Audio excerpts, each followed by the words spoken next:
Hey there, I am Dee. Snow White and the Seven Dwarfs.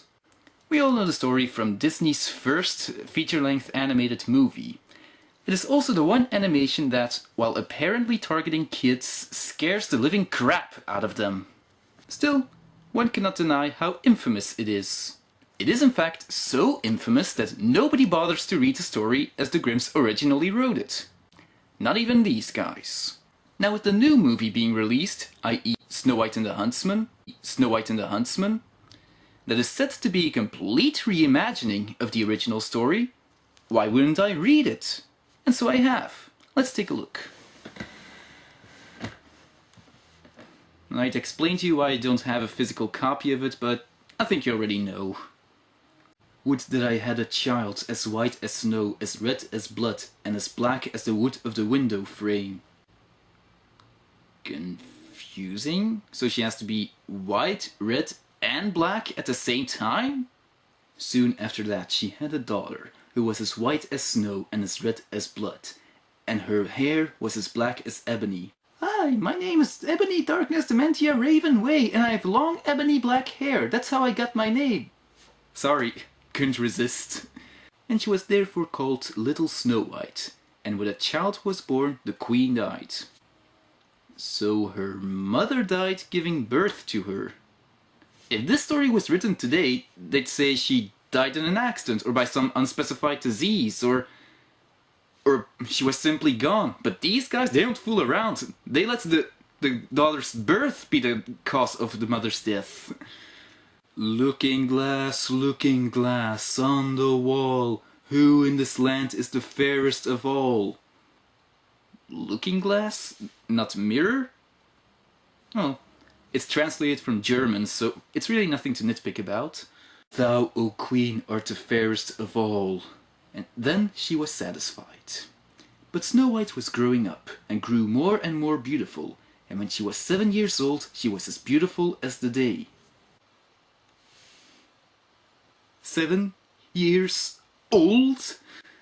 Snow White, the most beloved and arguably most famous fairy tale character, is only 7 years old? Were the Grimms pedophiles? I mean... Or perhaps it was written this way so to make it easier for kids to relate to. Unfortunately, that doesn't make some of the later passages any less creepy. Looking glass, yeah, you know the drill. More beautiful still is Snow White as I ween. Then the queen was shocked and turned yellow and green with envy. She called a huntsman and said, "Take the child away into the forest, kill her and bring me back her heart as a token." I obey. The huntsman obeyed and took her away. But when he had drawn his knife and was about to pierce Snow White's innocent heart, she began to weep and said, "Ah, dear huntsman, leave me my life. I will run away into the wild forest and never come home again." And she was so beautiful the huntsman had pity on her. What did I say about it getting creepy? Anyway, you all know how the story goes on from here. The huntsman kills a boar, gives its heart to the queen, who believes it to be Snow White's heart, while Snow White herself runs away, meets with the dwarfs. She ran as long as her feet would go until it was almost evening. Then she saw a little cottage and went into it to rest herself. Everything in the cottage was small, but neater and cleaner than can be told. I realize she entered the dwarf's house, but from a 7-year-old's perspective, I doubt everything would appear small, but rather would appear to be just the right size for her. Oh well, how does the queen fare when she hears the news?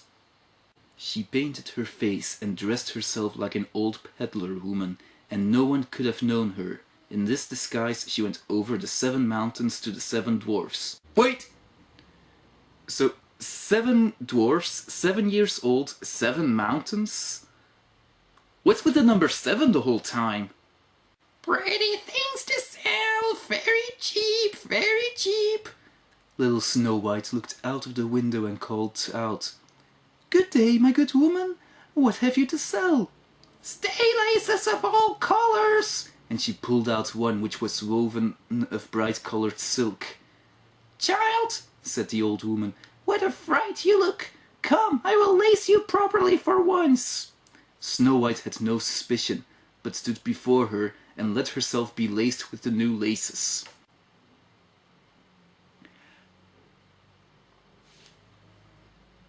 Never mind. But the old woman laced so quickly and so tightly that Snow White lost her breath and fell down as if dead. Dwarfs to the rescue!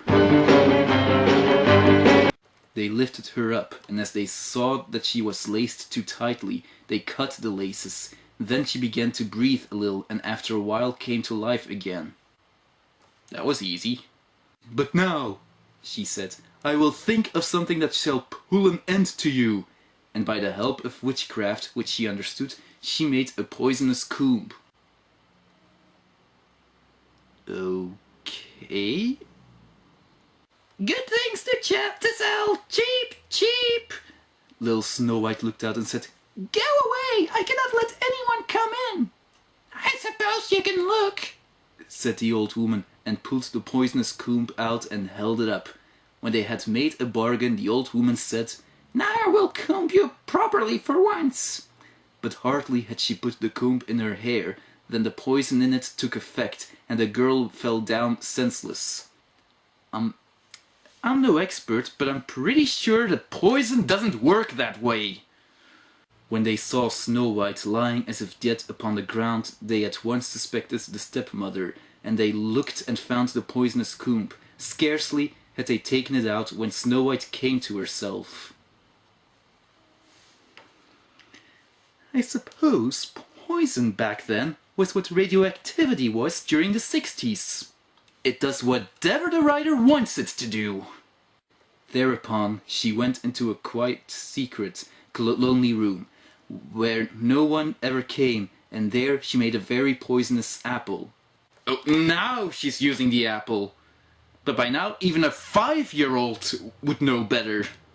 Snow White longed for the fine apple. She could resist no longer, but hardly had she a bit of it in her mouth than she fell down dead. Wow! Fool me once, shame on you. Fool me twice, shame on me. But fool me thrice? What's with you, man? Come on! Then they were going to bury her. But she still looked as if she were living, and still had her pretty red cheeks. They said, We could not bury her in the dark ground. And they had a transparent coffin of glass made, so she could be seen from all sides.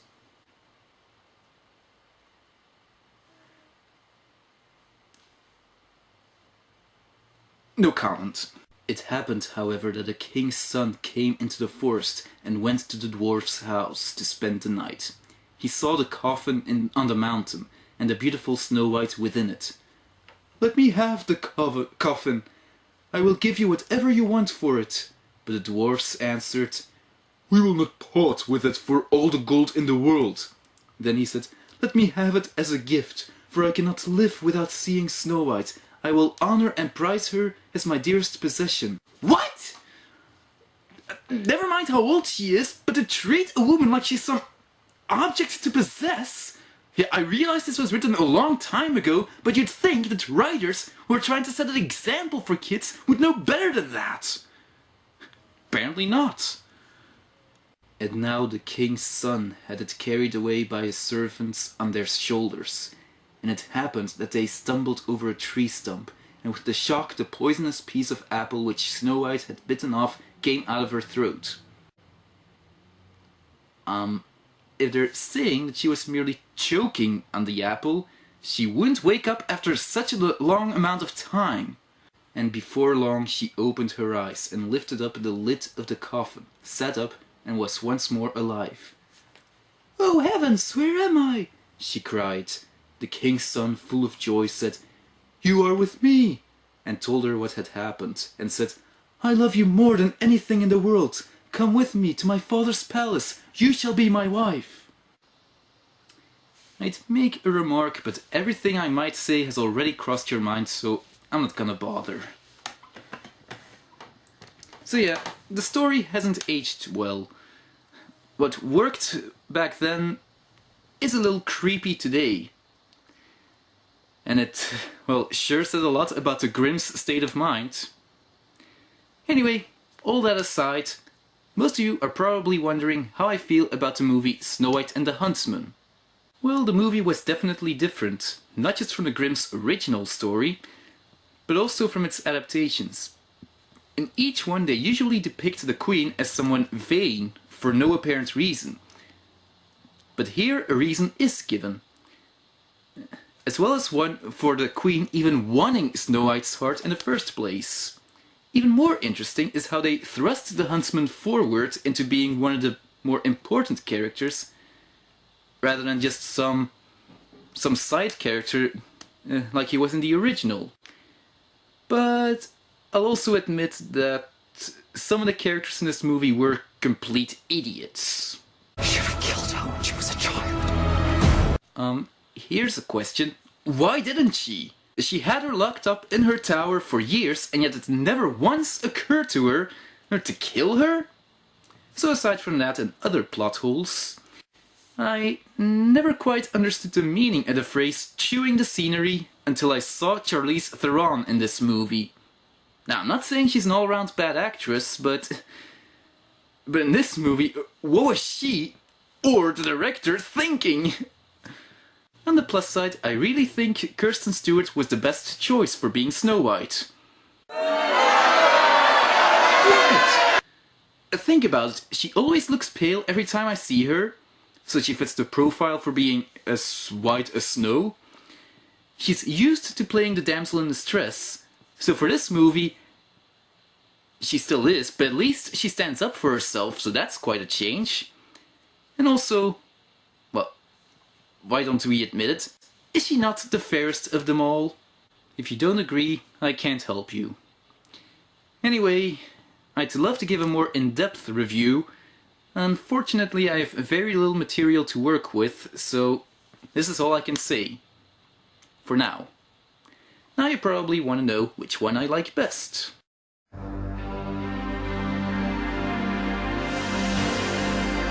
I can't tell you. Each version was conceived in a different era, to a different audience, with a different zeitgeist. You might as well ask me which is the better Holmes. It would just be unfair. But, just to end this on some note, if I'm to tell you which story entertained me the most, more for the right reasons than the wrong one, then I suppose point goes to Snow White and the Huntsman.